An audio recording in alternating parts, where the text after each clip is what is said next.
Good morning. Hi, Renu. Hi, Yannick.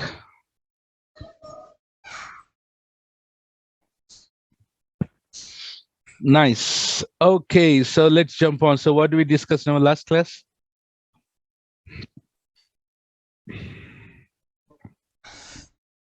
S3, right? Okay, let's have a small shootout round. So what is the full form of S3?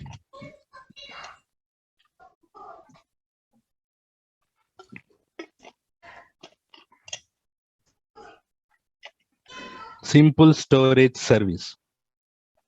Simple storage service. So remember, guys, everything will start with simple and with service. Okay, because you will get a certification question sometimes like simple service storage or service simple storage and all. So they will replace all these three words. So keep this in mind that everything is simple and the end is service. Simple storage service. And S3 is serverless or server based? Serverless. And S3 is limited storage, unlimited storage. Unlimited storage. S3 is global or regional? S3 is global. But the buckets are regional. Is it possible to install operating system, etc., on S3? No. Can you execute any files in S3? No. S3 supports static website hosting? Yes. S3 is what based storage? Object based storage. And bucket names should be, is it possible to have a same names or bucket names are universal or unique? Yes, it should be unique. By default, buckets are public or private? It's private. If possible, you can make it public. And then what is the default minimum object size? 0 byte. And then what is the maximum object size? 5 TB. And in single put, how much is the maximum? 5 GB. And after that, which is the concept that you should use? MPU, multi-part upload. And what is the AWS recommendation to use MPU? 100 MB itself. And then we discuss about the versioning. Can we say versioning is like a backup tool? Yes. By default, versioning is enabled? No. So versioning is in versioning, you will enable the versioning on the bucket level or object levels? Bucket level. And it will be applied to object level. And if you delete, versioning ID should be unique or not? Yes. If you delete any original object, what marker is applied? Delete marker is applied. How do you restore it? Delete the delete marker and then you will be able to restore it. Once it is it possible to disable the versioning? No. Is it possible to suspend the versioning? Yes.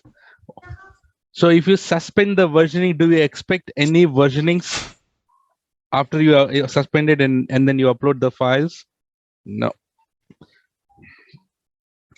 And delete marker will be applied still if you suspend it, if you delete the original object? Yes. But if you delete the delete marker, will it be restored? Definitely not. Too good, yeah? Superb, superb, superb, superb. Nice.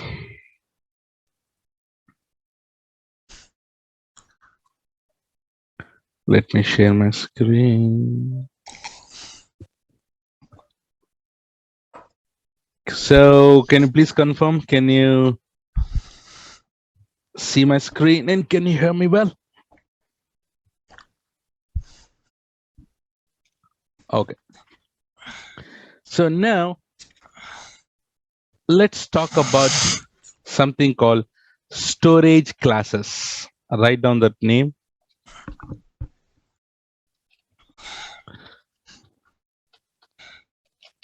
Storage classes. Storage classes. What is this storage classes? So, do you remember when we learned this EC2, I gave you an example of Pani Puri example. Do you remember? Right? Different types of customers. So here also in S3, there will be a different types of customer, and one customer comes and says that, hey, AWS, I want to store my files in AWS. And AWS said that sure. So please use S3 to go and store your files.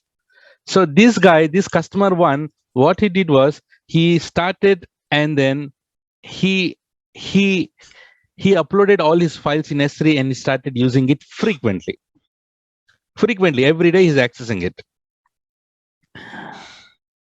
And there is another customer who came to AWS and said that, hey customer, hey AWS, I want to store my files in AWS. And AWS said that sure, please go to S3 and then go and upload it. And customer number 2 also uploaded the same, but his requirement is little bit different.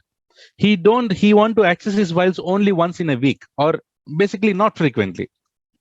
But the first customer is accessing it frequently and is paying 10 rupees.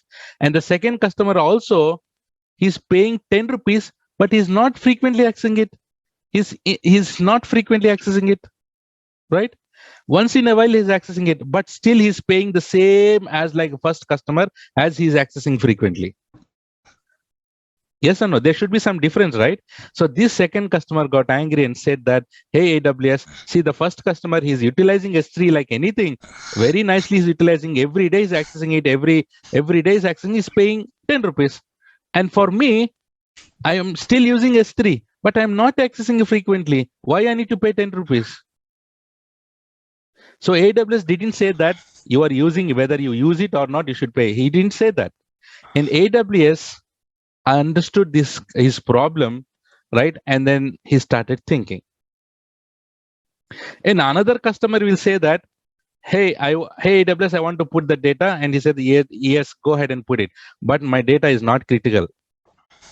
Why I should put it? Why I should pay 10 rupees? So their Dimag people, like, like there are different types of peoples where they came and then they're asking for different kind of requirements. For this kind of different types of customers and requirements, AWS has introduced something called storage classes. So whenever you're uploading any object into the storage like S3, you should select the storage class. You should select a class. Selecting a storage class is mandatory. So let me start with this here. While uploading the objects into S3, selecting the storage class is mandatory. Yes? Okay. What are these storage classes that AWS has introduced? Let's see. The first storage class that here we have is standard frequently access. Write down the storage class FA in shortcut. Standard frequently access.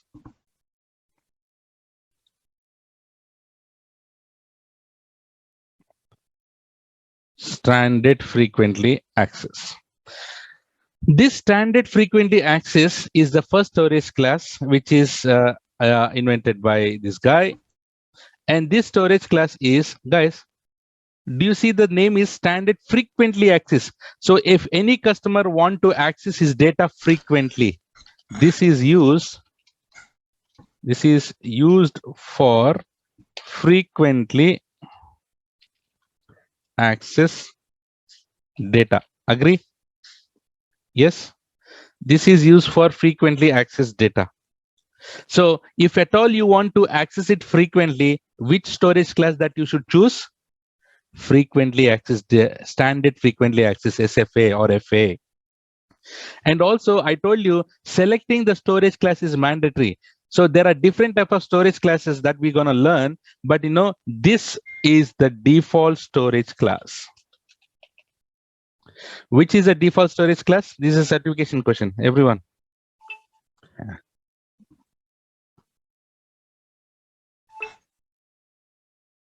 Which is a default storage class? Yes, SFA is a default storage class. So if you don't know which storage class that you should select, or if you just ignore what to select, so the default storage class is always frequently access, FA. This is a default storage class. And when do you use this storage class? For regular purpose, no, guys? For regular purpose, for storing, for the storage purpose, for storage purpose, or you put your websites, you put your images, etc., etc. For all this kind of for all regular purpose related things, you can use this standard FA. Hello, Guys, as it is frequently accessing it, that meaning every minute or every 1 hour or frequently, I just go and access it. But whenever you're accessing it frequently, is it good to have retrieval charges? As you're accessing it frequently, is it good to have retrieval charges? No. If it is retrieval charges, then your bill will be double. So guys, here, as it is frequently accessing it, so no retrieval charges. No retrieval charges.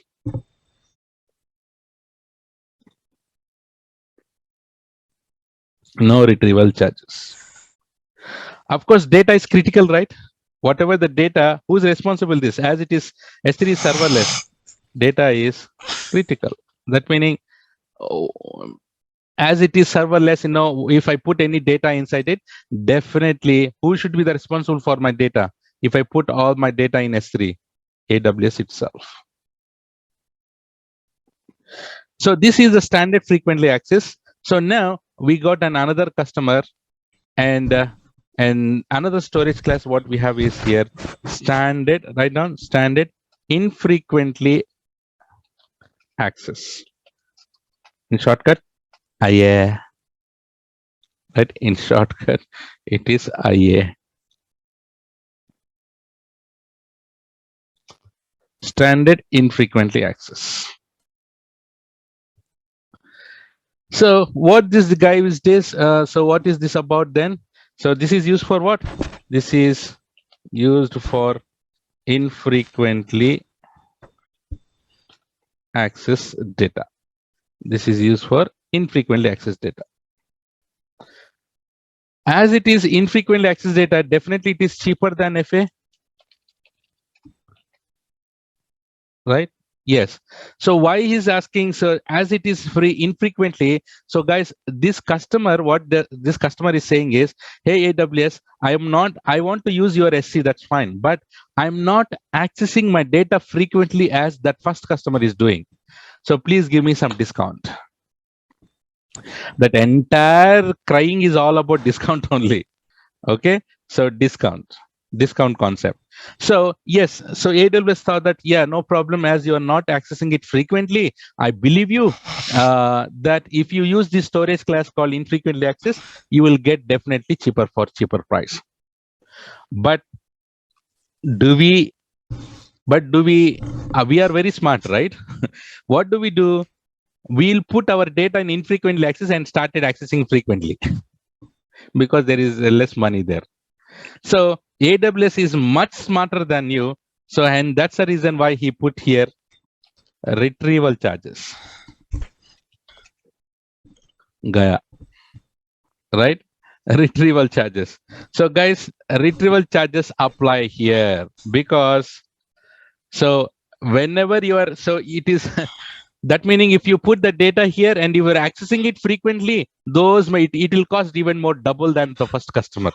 So you have to be think very carefully that if you are not using it frequently, then move it to infrequently here, and then you will get for cheaper price.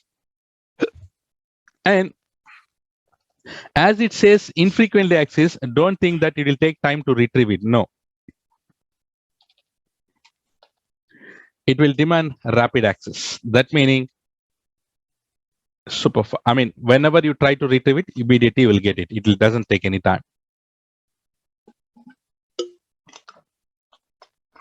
Yes. Here data is critical. Obviously data is critical. Guys, getting it? Is this clear till here, everyone? Smoothly, smooth as butter. Okay, so now by seeing these two things, another customer came, and what he says is, hey AWS, I want to access S3. I want to put my files. And AWS said that, okay, you want frequently or infrequently? Now only for the first time only AWS is asking. And this customer is saying, oh no, I am frequent. I want to access it frequently. AWS, okay, please go and select the first one. First storage class, frequently access. Then he said, AWS, what? Hello, AWS, what? I have one problem. Problem? What? I want to access it frequently. Could go and select first one, na? But my data is not critical. If something goes also, it's okay. Array, AWS said that I'm not that kind of person that I don't delete your data. I consider your entire data is critical. But he says that, no, it's okay. My data is not that much critical. My data is not that much critical, but I'll accessing it frequently. If something happen also for the data, it's okay. Give me discount. This much very bad customer and kakruti customers will be there. But the thing is here, so here reduce redundancy storage. So AWS came up with something called reduce redundancy storage in RRS. Reduce redundancy storage, right? RRS. Reduce redundancy storage. So this reduce redundancy storage meaning, so this is designed for that Kakruti customer, that meaning that kind of customer, where he says that I'm frequently access, but not critical. So AWS has to handle this type of different customers, right? So this is frequently accessed, but not critical. So as it is frequently accessed, will there be any data charges, retrieval charges? No retrieval charges. And as the name says that reduce redundancy. Do you know what is redundancy? We learned about redundancy, na?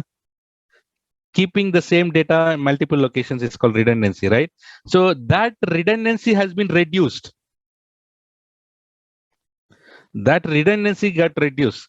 So AWS says that AWS doesn't recommend to use this storage class. So AWS itself is say that don't use this storage class because it doesn't recommend it at all. And obviously it is cheaper. This is what he is expecting customer. So it is cheaper than obviously others. And another nasty customer will keep quiet by seeing this kind of person. And another person also came up, and this guy will say that, hey AWS, I want to put my files. Then he'll say that, okay, firsta, second, third. So first, second, or third, frequently access or infrequently access, or frequently but not critical. He saw that and he said that, no, I want my data is I am going for infrequently access. Okay, select second one. AWS. Areba again started. My data is not critical, right? My data is not critical again. So he want to go for infrequently but not critical. For this also, AWS came up with another one zone, one zone IA, one zone IA. So one zone IA meaning same, the opposite of the second one. That meaning infrequently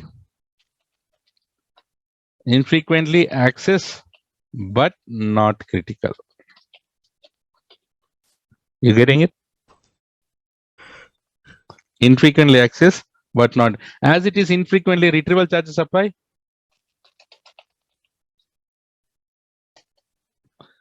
Retrieval charges apply.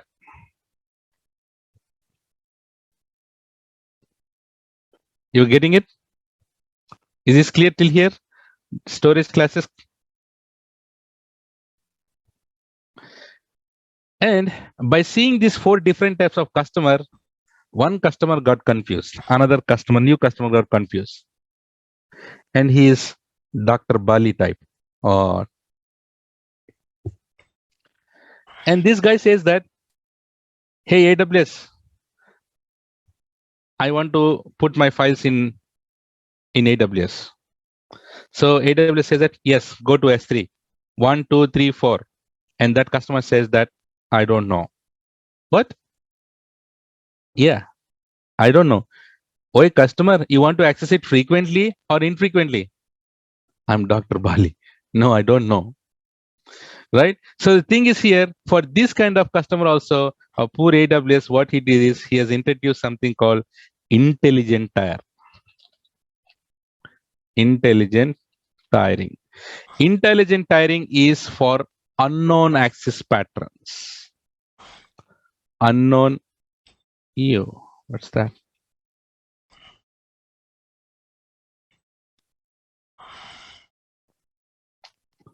Unknown access patterns.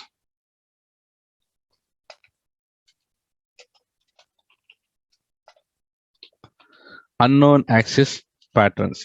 What is this unknown access patterns, guys? Write down this word. Did you writing that word? One zone IA intelligent, and I no need to say every time, guys, because it will register in your brains. Intelligent tiering. Intelligent tiering meaning unknown access patterns. Unknown access pattern meaning he really don't know whether he want to access it frequently or he want to access it infrequently. For this kind of requirements, intelligent tiering meaning based on his access, it will automatically convert from frequently to infrequently. That is intelligent tiering. That is called intelligent tiering. So, guys, if you don't want the data accessing it frequently or infrequently, and you want to just go and archive it, which is the service do you choose?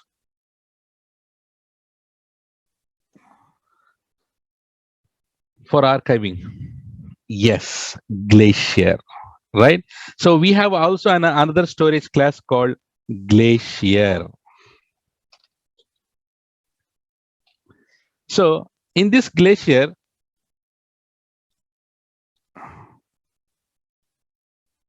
Glacier is frequently accessed or infrequently accessed? You tell me. Glacier. Infrequently accessed data. And this is used for what purpose?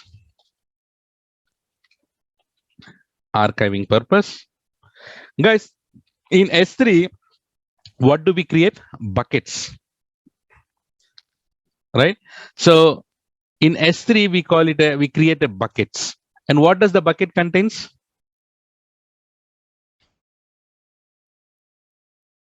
What does the bucket contains? Objects. But same here in Glacier, instead of calling buckets, we call it as vault. What is that? Right, Chiti? Everyone write down vault. And it contains archives. The same way how we have buckets, instead of calling buckets, we call it as vault, right? And then instead of objects, we call it as archive. Archive. So what is vault? Simply can I say it is a container of archives? Yes. And what is an archive? Archive is nothing but your object, your file, hmm? Your archives. And you know one thing, what is the maximum size of one object in S3?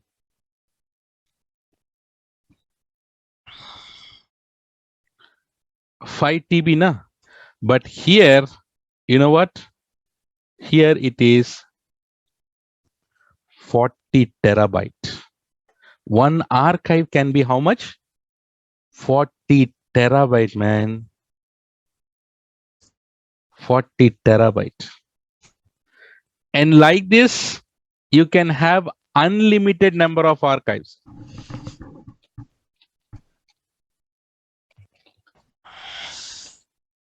You can have unlimited number of archives like this. Retrieval charges apply.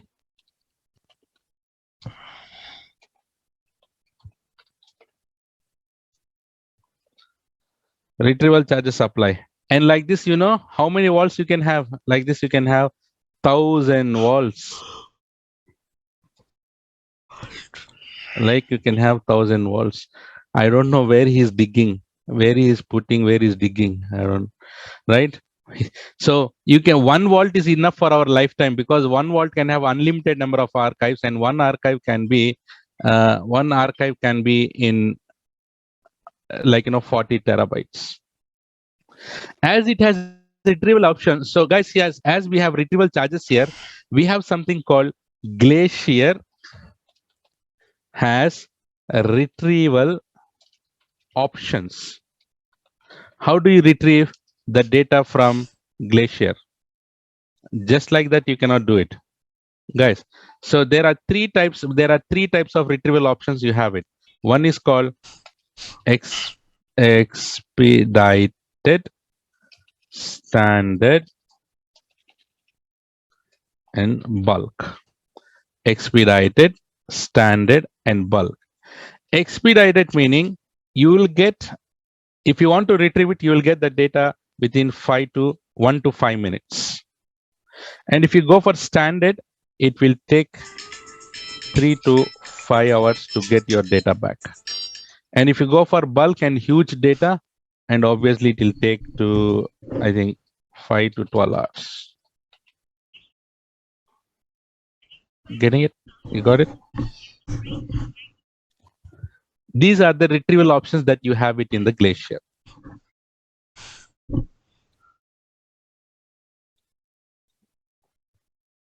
Got it, guys?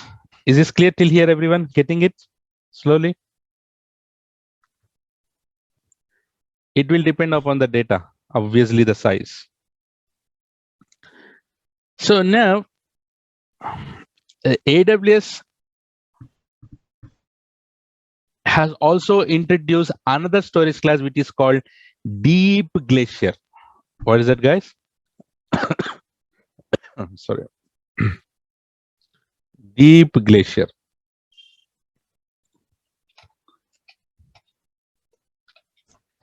So if it is the same concept of Glacier, but the thing is, it is like Deep Glacier.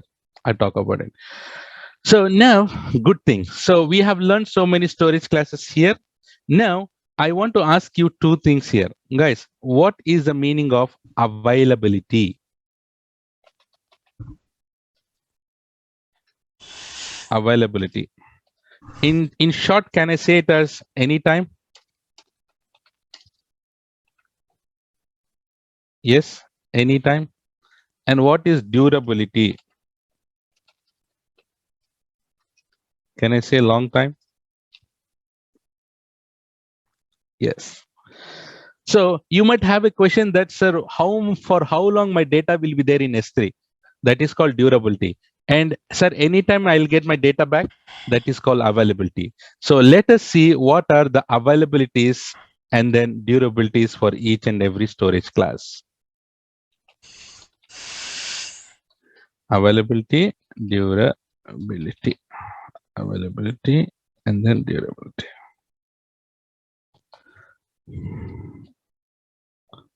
Okay. So So guys, the availability for this is 99.99%, and durability is for how long it will be available, the data, the objects inside this frequently accessed storage class. 11 nines, 99.9999. Instead of that, you can call it as here 11 nines. That is availability and durability. And here it is infrequently accessed, right? I'll remove 19. It is 99.9% only. And for this, reduce redundancy. So it is not 11 nines. The durability has been reduced. It is 99.99% only here. And for this, as it is only one zone, availability gets decreased with 99.95, and durability will be there because 1A availability zone or one availability zone, meaning multiple data centers in the backend, the data will be still there. And for unknown access patterns, availability is 99.9% and 11 nines. And for this guy also, it is 99.99% and 11 nines. Guys, these are the availabilities and durabilities of your storage classes. Sometimes this will be asked in your certification. You should remember this. And let me put you one question here, guys. So now let's say, for example, you have nice photos with you, and in which storage class, and you want to access it frequently, in which storage class that you will put it? FA. After maybe 6 months, you are not using that photos frequently, and once in a while you are accessing it. Is it good to keep that photo still in frequently accessed storage class and paying more money? No. So then you can move that objects to which storage class? Infrequently accessed storage class. Later, you are not at all using it at all completely. And then where you can move it? To the Glacier. To the Glacier. And after the Glacier, maybe after 5 years, you don't want the photos at all completely, and delete from Glacier or send it to Deep Glacier completely. So do you understand? So do you agree that is it possible to move the object from one storage class to another storage class? Give me a second.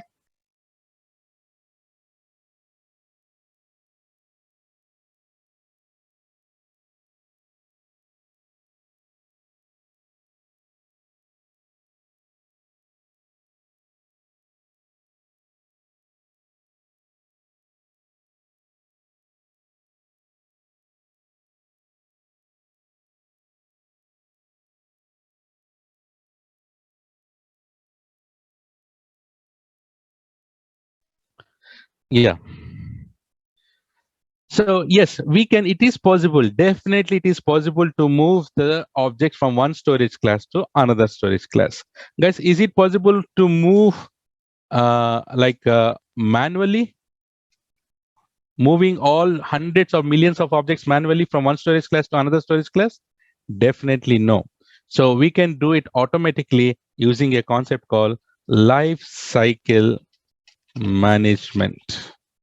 Life cycle management. So using the life cycle, write down that word, life cycle management.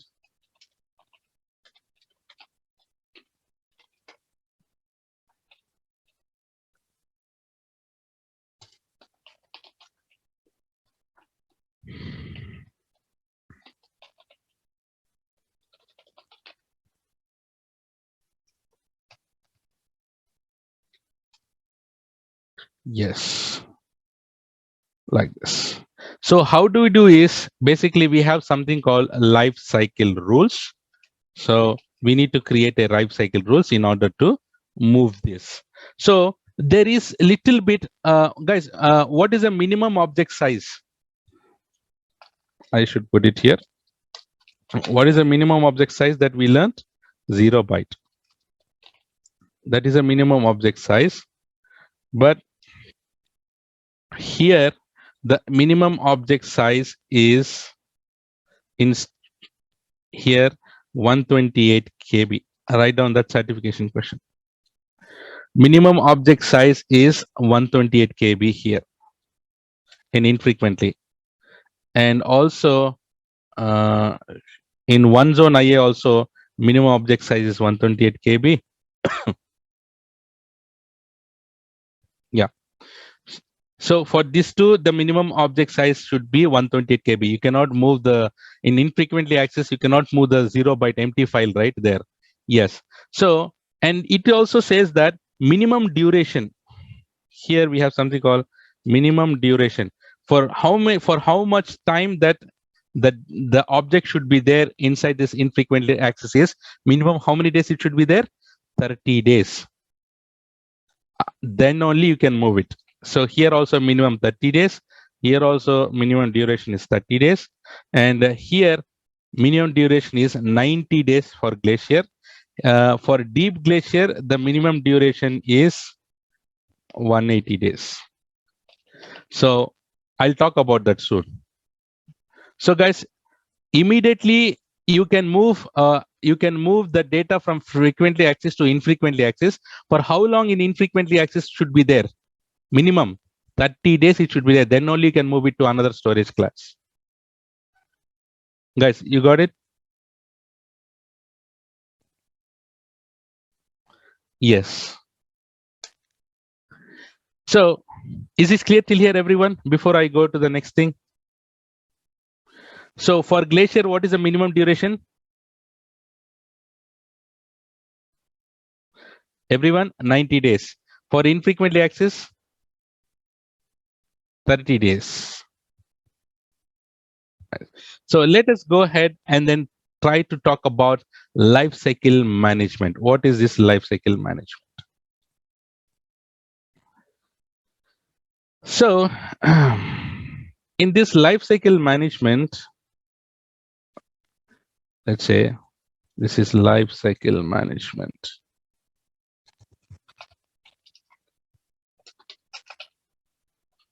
Life cycle management. So inside this life cycle management, guys, we need to create an LCM rule. LCM meaning not least common multiplier or least common factor, but guys, it is life cycle management rule. We need to create a rule. Okay, let me put a requirement like this. Guys, now I want all the data to be moved from frequently access to infrequently access and from infrequently access to Glacier. And from Glacier, it should get deleted automatically.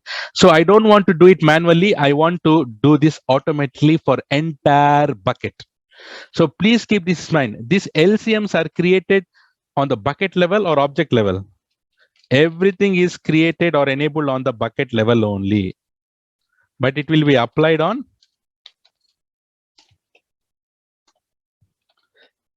object level.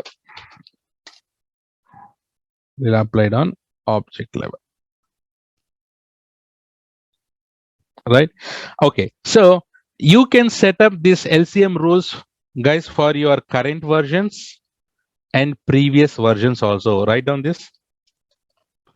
Current versions and previous versions also. So life cycle rules can be enabled for your current version and previous version. Did we discuss about the versions first day, yesterday? Yes. Okay. So now all my data is in frequently access. Now I want to move this from frequently access to IA. In IA, how many days I should keep it? 30 days. After 30th day, what will happen? It will move to where? It will move to Glacier. It will move to Glacier. Guys, this is my requirement. Can you move to one zone IA and all intelligent area and all? Yes, you can still go ahead and do it. This is my requirement. So in Glacier, how many days? 90 days. Guys, 30 days was already there in infrequently access. So how many days left to we can keep it here in Glacier?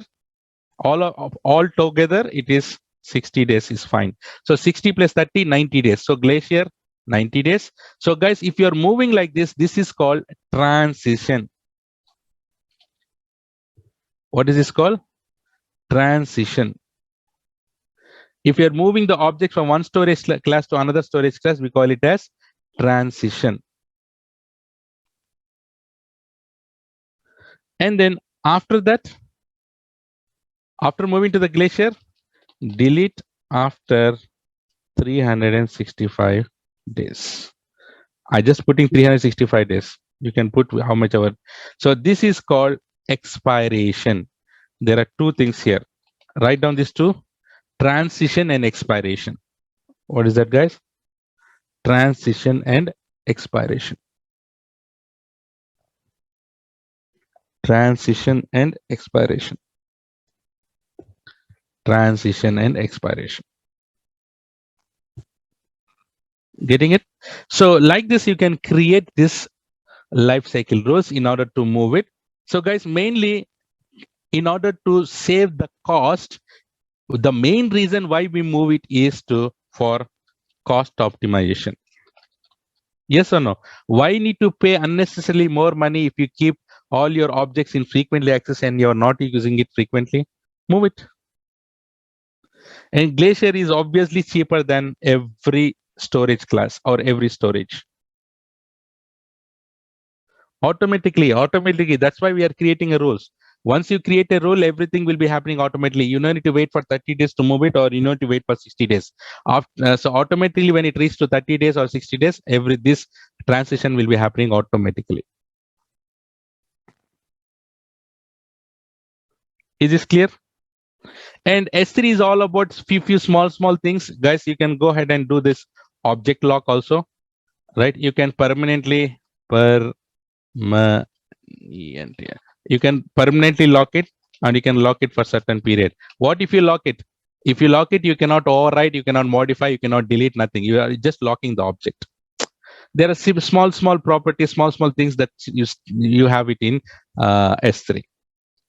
So now, mainly, let's say, for example, here I have a bucket. I have a bucket. Okay. And let's say this bucket has some data. Let's say some movies, right? So bucket name, I call it as bucket name calls movies.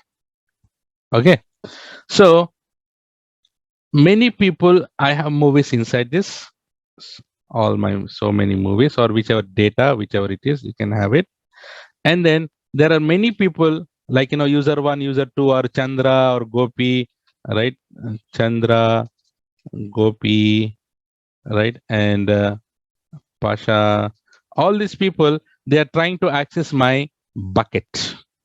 So isn't it good for me that to know who is accessing my bucket in your real time? Yes. In order to have that logs, we have something called access logs. Write down that word. We have something called server access logs. What is that? Server access logs. So that meaning, if you want to access, if you want to know who is accessing it, you can generate the logs. Guys, to generate the logs, is it good to create a separate bucket for the logs, or will you put the logs inside the same bucket?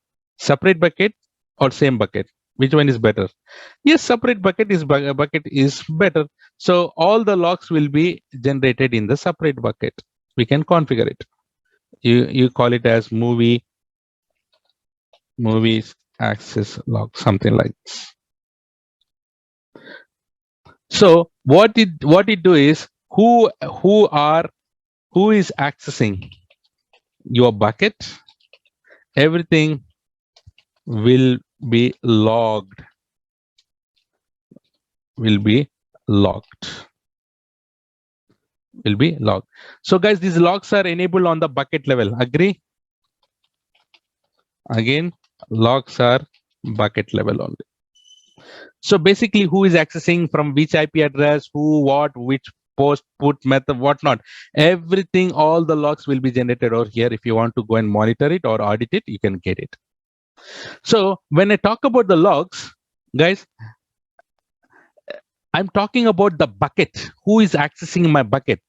But if you really interested who is accessing your particular object level logs, we can also do that. So that is called object level login, object level logs. If at all you need, you can do it. Guys, which is the service where it will log each and everything in AWS?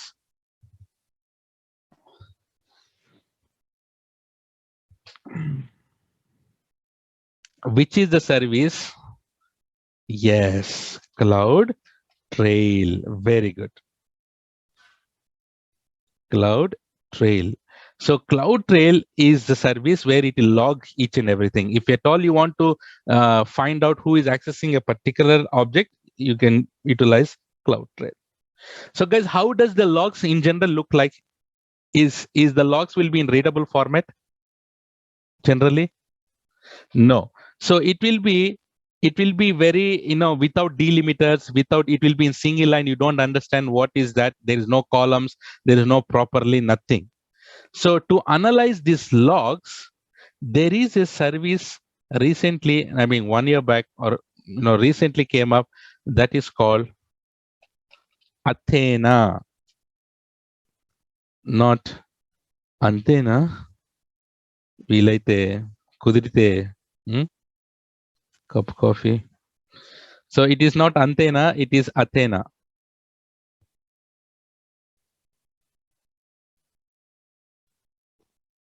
So what is this Athena? So Athena, it is used to analyze, NALYZT, analyze the logs directly from S3.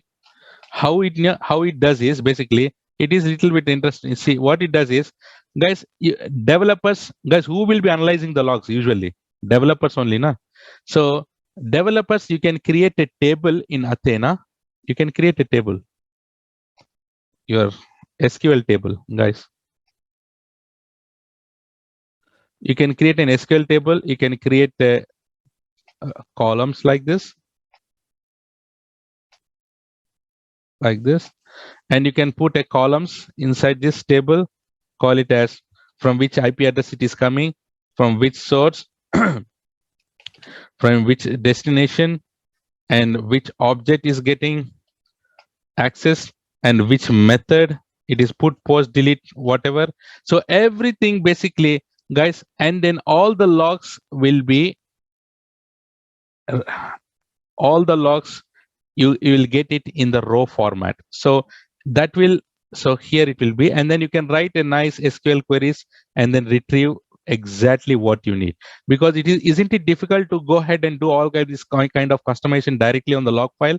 Because log file will be generally a nasty thing where everything you have it in big lines and single lines, no delimiters. It's very difficult to understand, which is generated by this AWS in this access logs.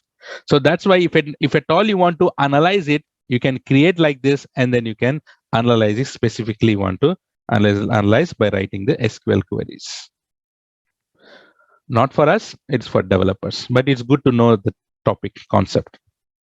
Is it clear?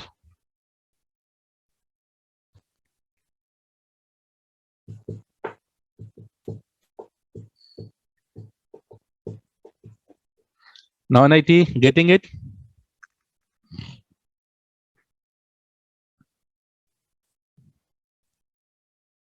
Nice. So this S3 is, as I said, you have small concepts. So here we have the thing here called CORS. Write down cross origin resource sharing. Write down this word, CORS. Cross origin resource sharing.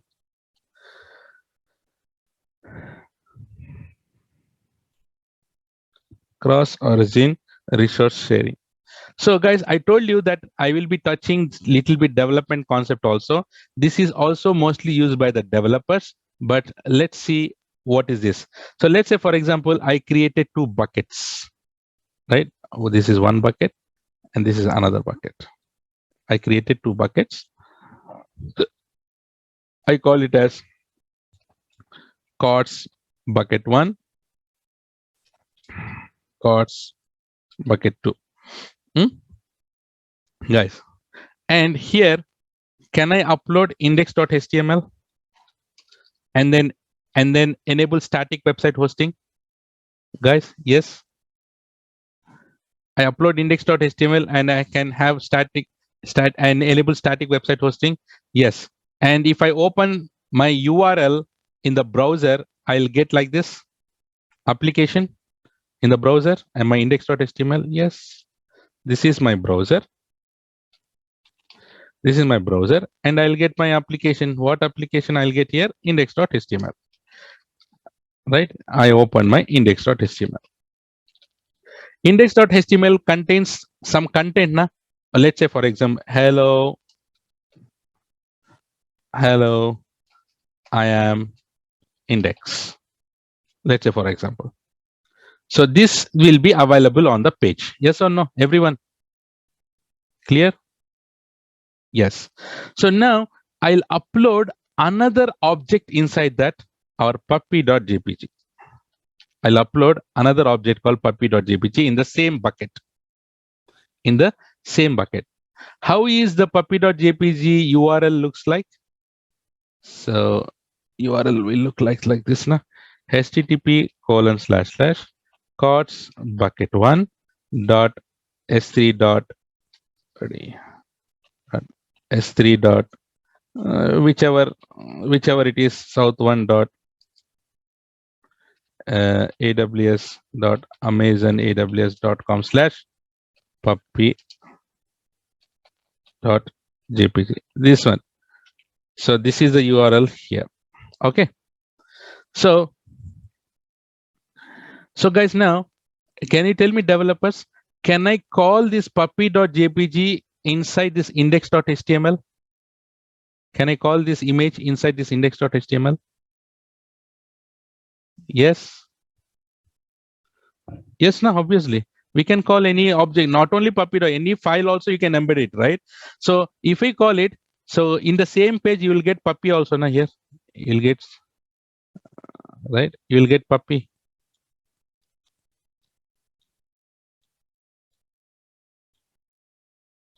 Right? You'll get puppy here. Yes. So now, whenever you call the same, you call the object within the same bucket, definitely it worked. Definitely it worked. It worked. It worked. So now let's say I'll have my puppy.jpg here in another bucket. Puppy.jpg I uploaded in another bucket. And what is the URL for this?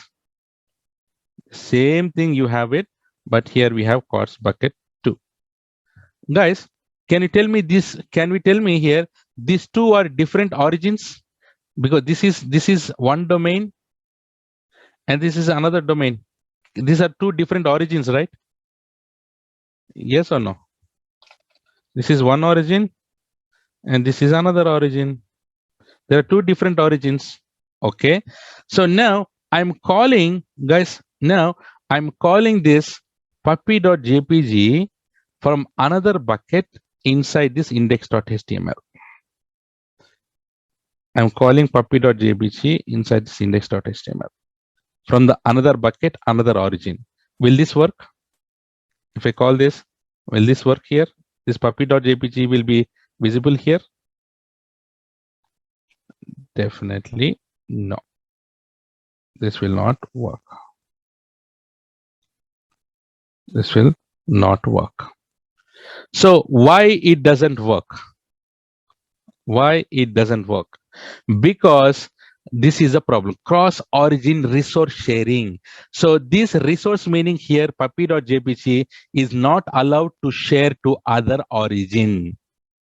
To the other origin. In order to make this work, what we should do is, guys, we need to write a small policy or a small JSON code, small policy, and we need to go ahead and enable course or here in this course bucket 2. Whenever it's a small JSON code, guys, where we can enable this cards, and then you can tell that in that code you can tell that which domain that you want to allow, in which cross domain, which origin that you want to allow this puppy.jpg, or this bucket should be allowed to access it. Or you can give a separate domain here, or you can just put simply star. If you put simply star, it will be this puppy.jpg can be accessed by anyone. So once you have enabled the cards here, then only once enable, then only this puppy.jpg will be available over here. That is called course origin resource sharing. Here origin is nothing but domain. Yes, guys. So this will be mostly used by the developers, because I get these kind of problems and issues from the developers saying that. So they'll call few objects from one bucket, few objects from another bucket, and then few objects will load in their application, few objects will not load in their application. So when you try to troubleshoot it, all these things, you will get these course issues. So we need to resolve by putting some code on that bucket which you want to share it. That is called course. Is this clear in simple? You're getting it, guys? By default, course is enabled.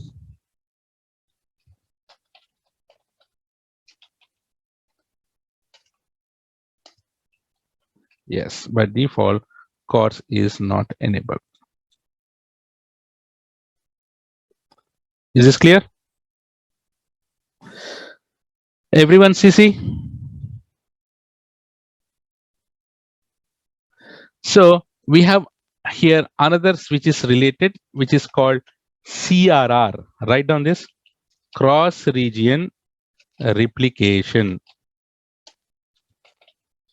We call it as cross region replication, and also we call it as SRR, same region replication. Write down CRR, SRR, cross region replication, same region replication.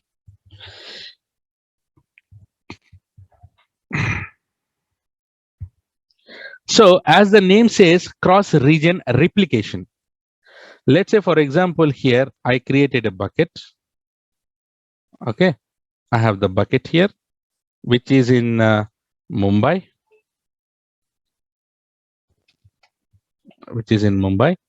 right? And then I have an user which is in Tokyo. I have the user which is in Tokyo. So now I have my index.html over here. Okay, and this guy, whoever is in Tokyo, all the way from Tokyo, he's accessing my index.html. All the way from Tokyo, he's accessing my index.html, and he started complaining. What will be the complaint for him? What is the latency for him here? Yes, high latency. So this guy complains that, hey, I want to access not on your index.html, any objects.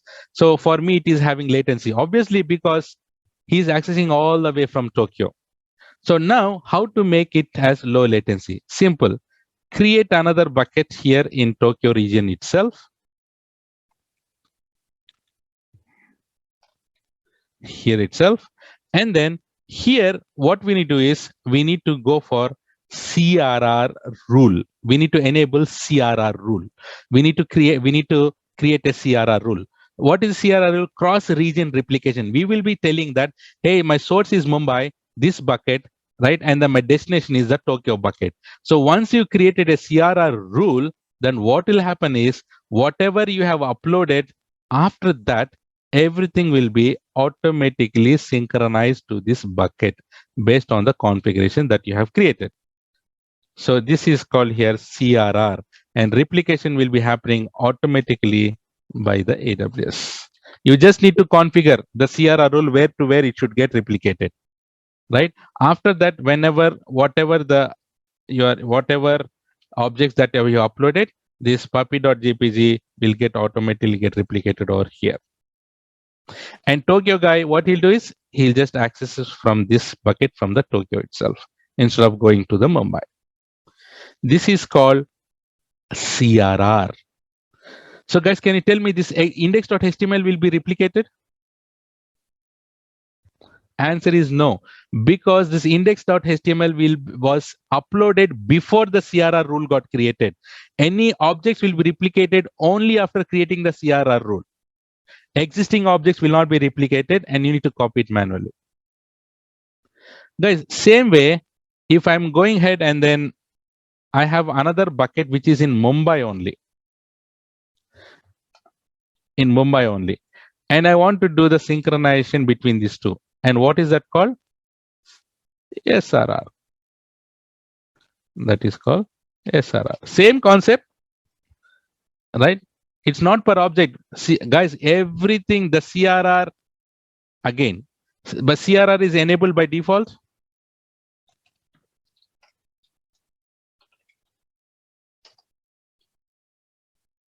By default, CRR is not enabled by default, and CRR is enabled on bucket level or object level.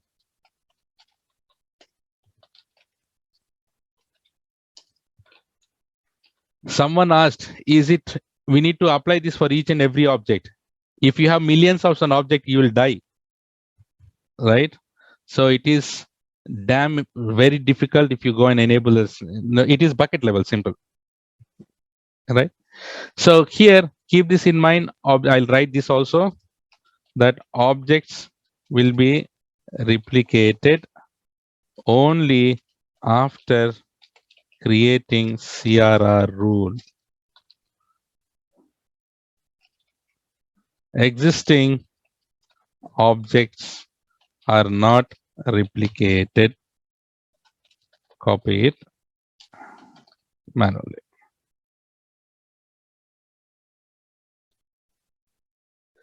CRR same region, yeah. If you have the bucket in the same region and you are synchronizing, that is called SRR. Srikanth, simple. And guys, for this, in order to have this CRR working, versioning is mandatory to enable. Versioning is, we need to enable the versioning mandatorily, otherwise CRR, SRR will not be possible to do it. This question, sir, buckets are regional from Tokyo region we can access. Yes. So any S3 policy applied at bucket level, no question of object level? No. No. But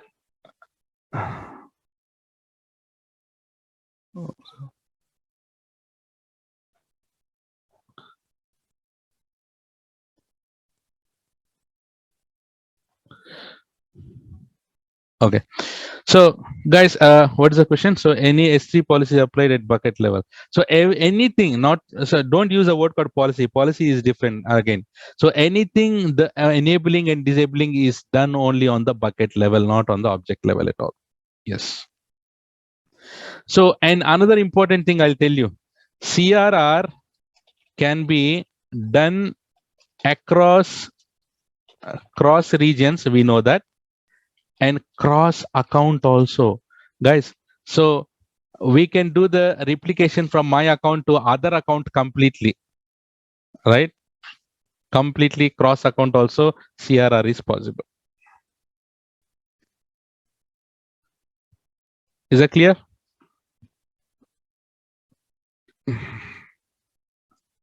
Everyone, let me stop it here. So let's not take more. Tomorrow, what we do is, tomorrow I have only for few minutes I have the theoretical concept, and tomorrow we'll start doing the practicals on S3.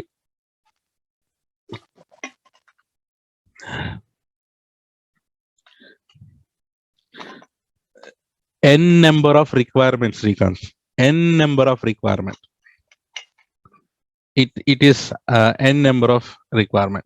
So there might be, due to, see, I'm just talking about all the possibilities here. So remember, whenever you get any requirement that you need to synchronize, let's say you have two buckets, which is yours and others, and you both need to synchronize. You can do it, na? Right? Yeah, it's based on your requirement. Yes. Guys, take the screenshot. What is the difference between the glacier and deep glacier? Glacier, no difference. Glacier, deep glacier is different storage classes. Glacier is a service where you can archive it, and deep glacier meaning, as the name says, khod ke kafan ban ke dafan kar do. Like go deep and then cover it off. Deep glacier.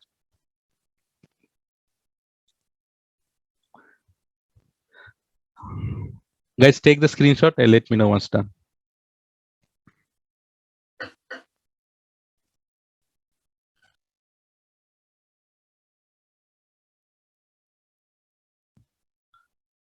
Let me know once done. Okay. And the second.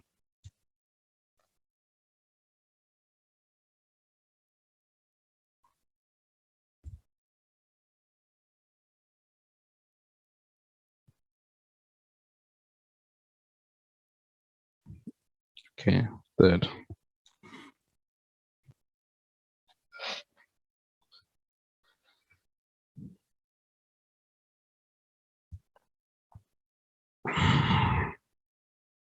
Sugar patients are leaving. But yeah.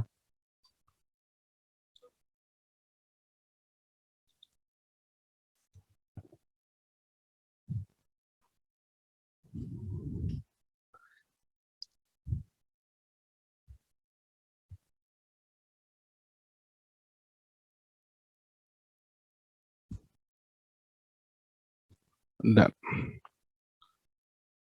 Okay. Nice.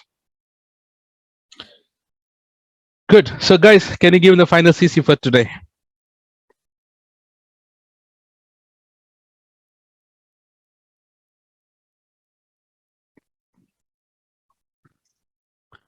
Great.